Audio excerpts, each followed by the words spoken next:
Hello dear student, आज के इस वीडियो में हम लोग पढ़ेंगे कक्षा 7 के विज्ञान और उसके अंतर्गत अध्याय 8। क्योंकि 1 से लेकर 7 तक के अध्याय को मैंने पहले ही पढ़ा दिया, आपने पढ़ा भी होगा, है ना। अगर नहीं पढ़ा है ना तो आप एक बार जाकर जरूर देखिए, क्योंकि मैंने 1 से लेकर 7 तक के जो अध्याय थे सभी की परिभाषा को बहुत अच्छे से बताया, समझाया, लिखवाया है। तो आप लोग एक बार जाके जरूर देखिए। अगर आपने देखा है तो इस वीडियो में हम अध्याय 8 के बात करेंगे, पढ़ेंगे और सभी के सभी परिभाषा को जानेंगे, लिखेंगे और अच्छे से समझेंगे। तो चलिए बिना देरी के वीडियो को स्टार्ट करते हैं। अध्याय 8 का जो नाम है, क्या नाम है? अध्याय 8 का नाम है पादप में जनन। यानी पेड़ पौधा आखिर जनन करते कैसे हैं, आखिर लैंगिक जनन क्या होते हैं, अलैंगिक जनन क्या होते हैं, ये सभी के सभी के बारे में ना हम इस अध्याय में पढ़ेंगे और अच्छे से जानेंगे और लिखेंगे। देखिए पहला ही लाइन क्या लिखा हुआ है इसमें कि माता पिता से संतति का जन्म क्या कहलाता है? जनन कहलाता है। ठीक है, यानी कि माता पिता से जो पेड़ पौधा बनते हैं ना उन्हें क्या कहते हैं? जनन कहते हैं। बस यही है। और इस अध्याय में पादप के बारे में हम पढ़ेंगे, पादप के जनन की विधियाँ। यहाँ देखिए क्या लिखा हुआ है, कायिक अंग, यानी कि अधिकांश पादप में मूल, तना और पत्तियां होती है, ये क्या कहलाते हैं? कायिक अंग कहलाते हैं। यानी कि मूल मतलब जड़, मैंने पिछले अध्याय में आपको बताया था। तो मूल, तना और पत्ती ये सभी को क्या कहते हैं? कायिक अंग कहते हैं। अगर आपसे कोई पूछे कि कायिक अंग क्या होते हैं पेड़ पौधा में, बोलेगा जड़, तना और पत्ती क्या होते हैं? कायिक अंग होते हैं। और यहाँ देखिए एक बहुत अच्छा सा लाइन लिखा हुआ है, पुष्प पादप के जनन अंग होते हैं। यानी कि पादप में जनन अंग कौन सा होते हैं? तो आप सीधे बोलेगा क्या होता है? पुष्प होता है। यानी पेड़ पौधा में, पेड़ पौधा का जनन अंग का नाम क्या है? ऐसे प्रश्न अगर आपसे कोई पूछे तो तुरंत जवाब दीजिए क्या है? पुष्प है। यानी कि जो फूल होता है ना वो पेड़ पौधा का जनन अंग होता है। ओके, आपने समझ गया होगा। इस प्रकार देखिए आगे क्या लिखा हुआ है, इनमें जनन 2 प्रकार के होता है। पेड़ पौधा में जनन कितने प्रकार का होता है? 2 प्रकार के। एक होता है क्या? अलैंगिक जनन और दूसरा लैंगिक जनन। देखिए अलैंगिक जनन में क्या लिखा हुआ है, अलैंगिक जनन पादप बिना बीजों के ही नए पादप को उत्पन्न करते हैं। यानी कि इसमें बीज की आवश्यकता नहीं होती है, बीज की आवश्यकता नहीं होती, बिना बीज के ही जन्म हो जाते हैं, नए नए पादप बनते हैं। इसे क्या कहते हैं? अलैंगिक जनन। और एक क्या होता है? लैंगिक जनन। इसमें क्या होता है? बीज की आवश्यकता होती है, यानी बीज की आवश्यकता होती है। मेरे कहने का मतलब कि देखिए आलू है ना, आलू का कोई बीज नहीं होता है। आलू को ही ऐसे ही आप कर दीजिएगा ना, इसमें किस मिट्टी में डालेगा तो आलू का बीज का जरूरत पड़ा ही नहीं। तो इसको क्या कहते हैं? अलैंगिक जनन पर। जैसे हल्दी हुआ, और क्या है, हल्दी हुआ, पत्थर चट्टा जो होता है वो हुआ, ये सभी क्या है? ये सभी क्या है? इस सब किसका उदाहरण है? ये सभी अलैंगिक जनन का उदाहरण है, क्योंकि इसमें बीज का जरूरत नहीं पड़ता। हल्दी देखें कभी, हल्दी का पेड़ देखिएगा, उसमें बीज का जरूरत नहीं पड़ता है, सीधे उसको जाइए डाल दीजिए, बस उस वहीं से अब शुरू हो जाएगा। इसको क्या कहा जाता है? इसको कहा जाता है, इसी को कहा जाता है अलैंगिक जनन। और कहीं कहीं जैसे देखिए गेहूं हुआ, मक्का हुआ, इस समय क्या बीज की आवश्यकता होती है ना? जी हाँ होती है, बीज की आवश्यकता होती है। इसे क्या कहते हैं? लैंगिक जनन कहते हैं। आगे देखिए क्या लिखा हुआ, कायिक प्रबंधन। यह एक प्रकार का अलैंगिक जनन है जिसमें पादप मूल, तने, पत्ती अथवा कली, मुकुलन जैसे किसी कायिक अंग द्वारा नए पादप प्राप्त हो जाए। मतलब कायिक प्रबंधन का मतलब है जो या तो मूल मतलब या तो जड़, या तो फिर क्या है तना, या फिर पत्ती के द्वारा कोई, या फिर कली के द्वारा कोई नया क्या है, नया फल बन जाते हैं, नया फल पादप प्राप्त होते हैं, नया पादप प्राप्त होते हैं, उसे क्या कहते हैं? कायिक प्रबंधन कहते हैं। आपने समझ गया कि कायिक प्रबंधन क्या होता है। और यहाँ देखिए किस प्रकार से गुलाब, देखे ना, गुलाब का जो होता है ना उसके डंडी जो होता है ना, गुलाब के डंडी से यहाँ पे नए मतलब जनन होने लगते हैं, गुलाब के डंडी से ही नए पादप बनने लगते हैं। यह आपने एक उदाहरण देखा होगा। ये सभी क्या है? अलैंगिक जनन का उदाहरण है। ठीक है, यहाँ देखिए आलू में आपसे पूछेगा ना आलू में कैसे होता है, ये सभी देख रहे हैं ना आलू में, ये क्या अलैंगिक जनन का उदाहरण है। ये क्या है? ये आँख से बनते हैं, आँख से नए पादप बनते हैं, ये उदाहरण है। इसी तरह देखिए मैंने आपको बोला था ना कि क्या है, अदरक का एक टुकड़ा देखिए, अदरक को देखिए, अदरक का देखिए किस प्रकार से बन जाता है। ये भी किसका उदाहरण है? अलैंगिक जनन का उदाहरण है। किस तरह से अंकुरित हो रहा है इसमें देख रहे हैं ना, हल्दी, अदरक, ये सभी किसका उदाहरण है? ये सभी अलैंगिक जनन का उदाहरण है। यानी कि बीज की आवश्यकता नहीं है, नहीं है, नहीं है। ये आपने समझ गया। देखिए ब्रायोफिल्म या फिर पत्थर चट्टा, आपको मैं बताया था गांव घर में होता है। आप पता कीजिएगा कि पत्थर चूड़ क्या होता है, ये आपको बता देंगे, आपके बड़े बुजुर्ग हो उनको पता होगा। तो ये इससे क्या होता है, ये इसके पत्ता को जो है ना मिट्टी में डालेगा, पत्ता से ही नया पेड़ बन जाते हैं। जी हाँ, ये एकमात्र उदाहरण है पत्थर चट्टा। जो पत्ता जो होता है ना उसका, देखिए इसका फोटो यहाँ पे देखिए अच्छे से दिया हुआ है।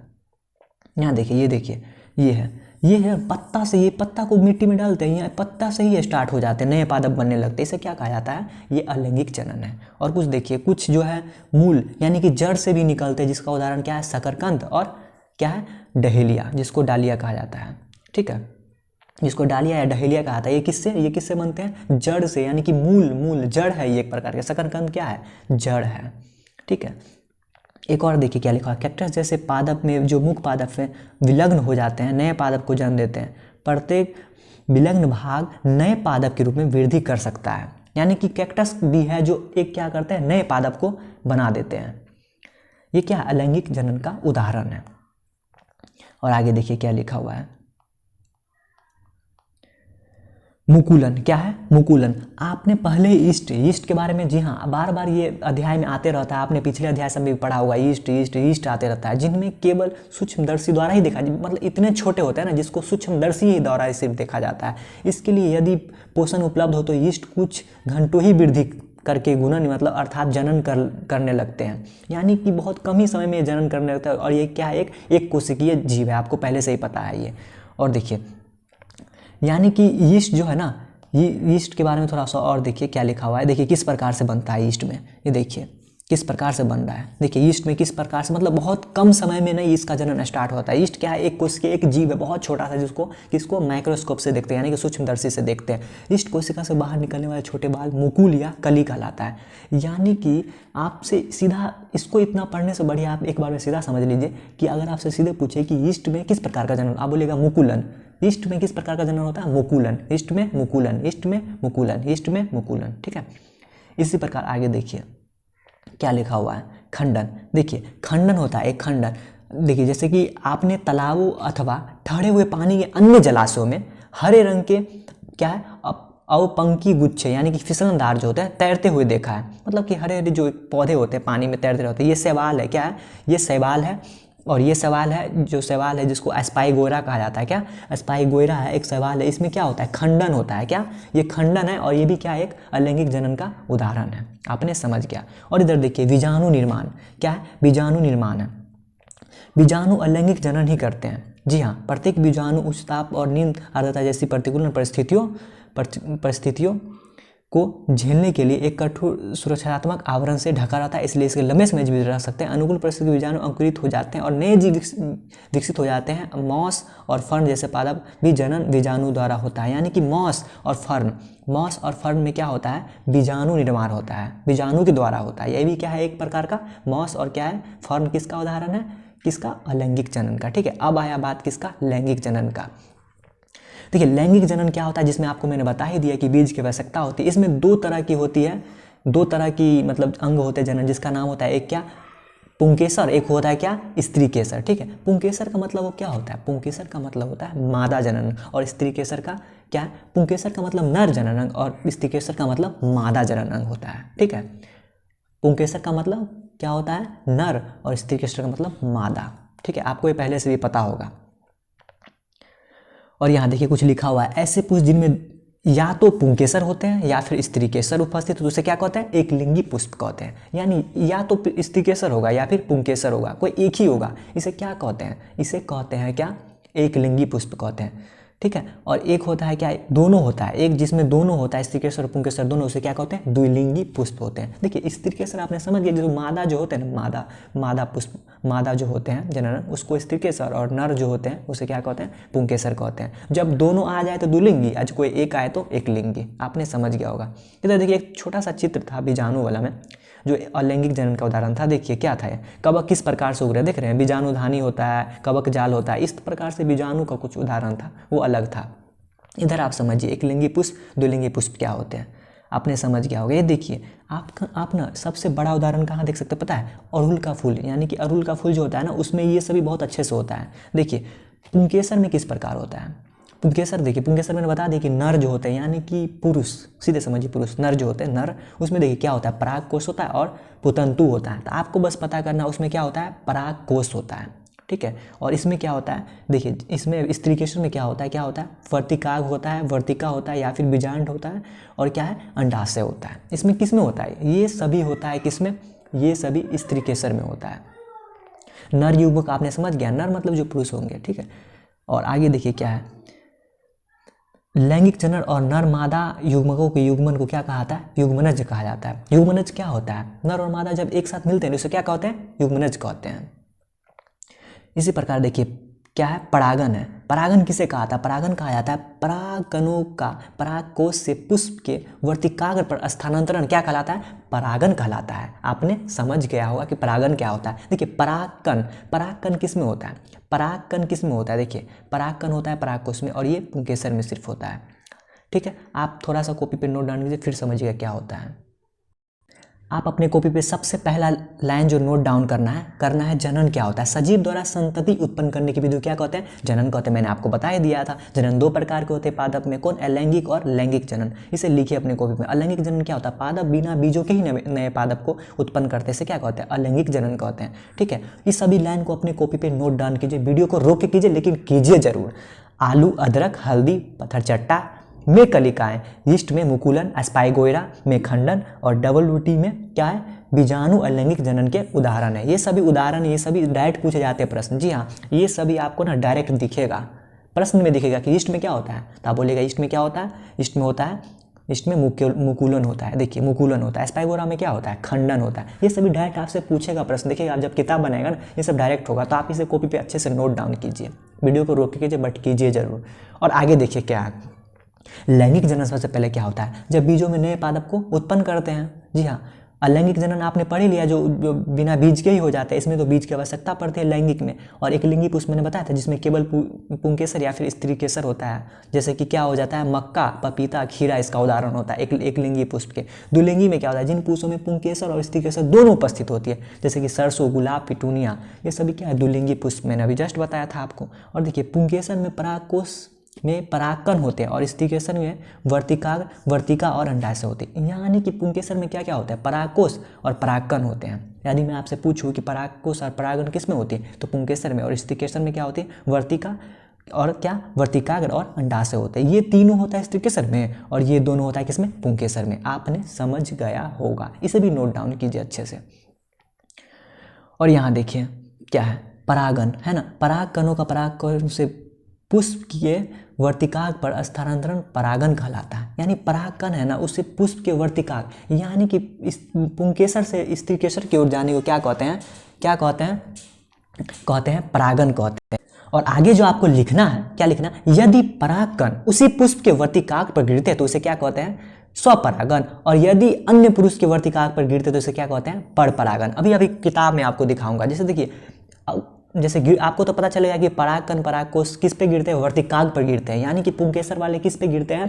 किस पे? स्त्रीकेसर पे गिरते हैं। तो इस प्रकार परागन होता है। लेकिन एक होता है स्वपरागन। यदि क्या है? पुष्प वर्तिकाग्र पर गिरते हैं तो स्वपरागन। यदि क्या है? अन्य पुष्प के वर्तिकाग्र पर गिरते, एक ही पुष्प पे गिरते स्वपरागन, अन्य पे गिरते उसे क्या कहते हैं? परपरागन कहते हैं। और एक क्या है? युग्मनज है। मैंने बताया था कि नर और मादा के संयोग द्वारा बनी नई कोशिका क्या कहते हैं? युग्मनज कहते हैं। युग्मनज किसे कहते हैं? नर और मादा के संयोग द्वारा बनी नई कोशिका क्या कहते हैं? युग्मनज कहते हैं। और एक होता है अंत में निषेचन। क्या है? नर और मादा के युग्मन की प्रक्रिया को निषेचन कहते हैं। यहाँ निषेचन कब होता है? जब दोनों मतलब नर और मादा मिलते हैं ना, तो इसे क्या कहते हैं? क्या कहते हैं? निषेचन कहते हैं, निषेचन कहते हैं। ओके, आपने समझ गया होगा। अब दिखाते हैं आपको किताब। यानी कि अगर मैं आपको बोलूँ कि आपको क्या क्या लिखना था, देखिए पहला तो आपको ये लिखना था, एक में ये सभी आपने लिख लिया होगा, नोट डाउन कर लेगा। दूसरा में ये सभी को नोट डाउन कर लिया होगा आपने। जी हाँ, वीडियो रोक कीजिए बट कीजिए जरूर। तीसरा में ये किया होगा आपने, है ना। और बस यही अंतिम ही था, ये अंतिम ही करना था। ठीक है, अभी आपको किताब दिखाता हूँ। निषेचन के बारे में जस्ट मैंने बताया है ना कि निषेचन क्या होता है? नर और क्या है? नर और मादा युग्मन के संयोग द्वारा बनी होती है कोशिका। बनी को क्या कहते हैं? युग्मनज कहते हैं। और युग्मन बनाने के लिए नर और मादा युग्मक के युग्मन का परिक्रमण निषेचन कहलाता है। जी हाँ, और युग्मनज में क्या है? भ्रूण विकसित होता है। क्या होता है? भ्रूण विकसित होता है, जो कि बीच में होता है। कहाँ होता है? एकदम बीच में होता है। देखिए किस प्रकार से बीच में, और किस प्रकार से होता है। देखिए फल और बीज का विकास किस प्रकार से होता है, ये भी देख लीजिए। देखिए कैसे होता है। देखिए निषेचन अंडाशय फल में विकसित हो जाता है, जबकि पुष्प के अन्य भाग मुरझाकर गिर जाते हैं। परिपक्व हो जाने के अंडाशय फल के रूप में विकसित हो जाता है। बीजांड के रूप में विकसित होते हैं। बीज एक भ्रूण होता है। क्या होता है? बीज एक भ्रूण होता है। ये देख रहे हैं ना, ये जो सेब का देख रहे हैं ना, सेब, ये जो देख रहे हैं ना, ये बीज में क्या? ये भ्रूण है, यही भ्रूण है। ठीक है, आपको मैं लिखवाऊंगा नहीं भ्रूण क्या होता है, बस यही समझ जाना है कि जो बीच में होते हैं ना, उसे क्या कहते हैं? भ्रूण कहते हैं। ओके, यहाँ देखिए क्या लिखा हुआ है। बीज में परिकर्णन क्या होता है? क्या परिकर्णन क्या होता है? बीज में परिकर्णन क्या होता है? प्रकृति में एक ही प्रकार के पादप विभिन्न स्थानों पर उग जाते हैं, ऐसे बीज के स्थानों क्या कहते हैं? परिकर्णन। यानी कि एक ही बीज दूसरे जगह पे उग गए, वो फिर तीसरे जगह पे उग गए, इस प्रकार क्या हो रहा है? बीज का स्थानांतरण एक जगह से दूसरे जगह पे उगते रहते हैं, इसे क्या कहते हैं? बीज का परिकर्णन कहते हैं। ठीक है, आपने समझ गया, एक ही जगह से दूसरे जगह पे बार बार चले जाते हैं, इसे क्या है? बीज का परिकर्णन कहते हैं। यहाँ देखिए कुछ उदाहरण है, क्या है? प्रकृति में पादप के फलों और बीजों का परिकर्णन पवन जल जंतुओं द्वारा होता है। सहजन, पता है सहजन खाने वाला होता है, आपने खाया होगा जरूर, आलू के साथ बनता है या फिर ऐसे भी खाए होंगे सहजन का सब्जी। ठीक है, उसे क्या ड्रम स्टिक कहा जाता है, इंग्लिश में ड्रम स्टिक कहा जाता है, हिंदी में सहजन कहा जाता है। तथा द्विफल जिसको मैपिल कहा जाता है, क्या इसको क्या कहा जाता है? मैपिल कहा जाता है। जैसे पादप क्या है? पंख युक्त, यानी कि पंख के उदाहरण है। पंख युक्त अथवा क्या है? पंख युक्त घासों के हल्के बीज अथवा मदार के आंख मदार के रोम युक्त बीज के सूरजमुखी रोम युक्त फल के साथ उड़कर सुदूर स्थानों पे चले जाते हैं। ये लोग क्या है? ये पंख उसमें पंख होते हैं। ठीक है, उदाहरण के तौर पर देखिए सहजन का ये है, देख रहे हैं, ये सहजन का है। ये सहजन का क्या है? ये सहजन का क्या है? ये प्रक्रिया, ये पुष्प है। ठीक है, ये पुष्प है, ये इनका क्या है? जनन अंग है। ठीक है, ये एक जगह से दूसरी जगह उड़ के चले जाते हैं और क्या कर लेते हैं? वहाँ पे उनका विकास हो जाता है। ठीक है, ये है देखिए किसका? सहजन का उदाहरण। और यहाँ देखिए क्या है? द्विफल यानी कि मैपिल का उदाहरण। तो यानी अगर आपसे प्रश्न ऐसे पूछे कि मैपिल किसका उदाहरण है, मैपिल किसका उदाहरण है, मैपिल किसका उदाहरण है, तो तुरंत बोलेगा किसका? पंख का। किसका? पंख का। मैपिल किससे, मैपिल में किससे जनन होते हैं? किससे होते हैं? पंख से। ठीक है, किससे होते हैं? पंख से। मैपिल हो, सहजन हो, ये सब में किससे होते हैं? आप तुरंत बोलेगा किससे? पंख से होते हैं। ओके, यहाँ पे बहुत अच्छा लाइन लिखा हुआ था, इसलिए मैंने इसको बताया है बहुत अच्छे से कि मैपिल में किससे होते हैं? पंख से होते हैं। ये प्रश्न हो सकता है आगे होगा। यहाँ देखिए बीज से आंख मदार में रोमी, आपको मैंने जस्ट अभी बताया था कि ये सभी क्या होते हैं? परिकीर्णित, एक जगह से दूसरे जगह पे जाके उड़ के जाते हैं, वहीं पे वहाँ पे उनका जनन स्टार्ट हो जाता है, शुरू हो जाता है, यही होता है परिकीर्णन। ठीक है, और आगे देखिए, जिससे बीज जंतुओं के शरीर से चिपक जाते हैं और दूरस्थ स्थानों तक ले जाते हैं, उनको क्या कहते हैं? यूरेना। उनका उदाहरण क्या है? यूरेना और जेंथियम। क्या है मतलब इसका? समझिए मतलब क्या है? बीज जंतु के शरीर से जंतु में चिपक जाएंगे और कहीं पे जंतु गया और जंतु गया वहाँ पे, और क्या होगा? जंतु जाने के बाद सीधे क्या करते हैं? वहाँ पे वो जंतु से हट जाता होगा और जहाँ पे वो गिरता होगा वहीं पे वो फिर क्या होता है? वहीं पे नया पेड़ वो उग जाते हैं, मतलब कि वहीं पे उनका जनन स्टार्ट हो जाता है। उसका सबसे बड़ा उदाहरण क्या है? यूरेना और जेंथियम। ये क्या करते हैं? जंतु जैसे जानवर है ना, जैसे जानवर है, ऐसे जानवर हुआ, इसमें इसके शरीर में चिपक गए और चिपकने के बाद वो जानवर से जैसे हटे और जहाँ पे गिरे वहीं पे उनका विकास होने लगता है। तो ये क्या है? यूरेना और जेंथियम इसका उदाहरण है। इसी को कहा जाता है क्या? ये एक प्रकार के क्या है? उदाहरण हो सकते हैं यूरेना और जेंथियम उसका। सूरजमुखी के क्या है? सूरजमुखी में क्या होता है? रोम युक्त फल होता है। और मदार में क्या है? इसमें मदार या आँख में भी क्या है? रोम युक्त फल होता है। यहाँ पे लिखा हुआ था कि रोम युक्त का मतलब क्या होता है, ये सभी उदाहरण लिखा हुआ है। घासों के हल्के बीज होते हैं, मतलब घासों के हल्के बीज होते हैं, आँख के रोम युक्त बीज और सूरजमुखी रोम युक्त फल के पवन के साथ उड़कर सुदूर स्थानों में, मतलब परिकीर्णन का उदाहरण है। परिकीर्णन का क्या है? परिकीर्णन का क्या है? उदाहरण है। परिकीर्णन का क्या है? परिकीर्णन का क्या है? उदाहरण है। परिकीर्णन मतलब एक जगह से उड़ के दूसरी जगह पर जाता है, वहीं पे क्या कर लेता है? वो जनन शुरुआत कर देता है, इसे क्या कहते हैं? परिकीर्णन कहते हैं। उसका उदाहरण क्या था? सहजन था, मैपिल है, सूरजमुखी है, मदार है, यूरेना है, जेंथियम है। ओके, आपने समझ गया होगा। इस प्रकार मैंने आपको अलैंगिक जनन, मुकुलन, भ्रूण, परिकीर्णन, निषेचन, खंडन, युग्मन, बीजांड, पराग लैंगिक जनन के बारे में लिखवाया, बीजाणु भी बताया, बीजाणुधानी जहाँ पे होते हैं बीजाणु को, परागकोश बताया, कायिक प्रबंधन मैंने बताया, युग्मन बताया, परागकण बताया, स्थिकेसर, पुंकेसर, सभी के बारे में आपको बताया, समझाया और अच्छे से लिखवाया। आशा करता हूँ आपने सभी के बारे में लिखा होगा और जाना होगा। देखिए घबराइए मत, बाकी के अध्याय बहुत ही महत्वपूर्ण था, ये भी महत्वपूर्ण है, लेकिन मैंने जितना कॉपी पे आपको नोट डाउन करवाया बस उसी को बहुत अच्छे से याद कर लेना है, क्योंकि वो फ्यूचर में बहुत काम आने वाला है। ठीक है, उसी को अच्छे से याद कर लीजिए। और ये वीडियो बहुत अच्छा लगेगा तो हमारे चैनल को सब्सक्राइब कर दीजिए और हमारे वीडियो को लाइक ज़रूर कर दीजिएगा, ताकि मैं समझूंगा कि हाँ आप हमारे वीडियो को पसंद करते हैं। और हाँ एक प्यारा सा कमेंट कर दीजिएगा, जिससे मैं पता कर लूँगा कि आपने पढ़ा है। ठीक है,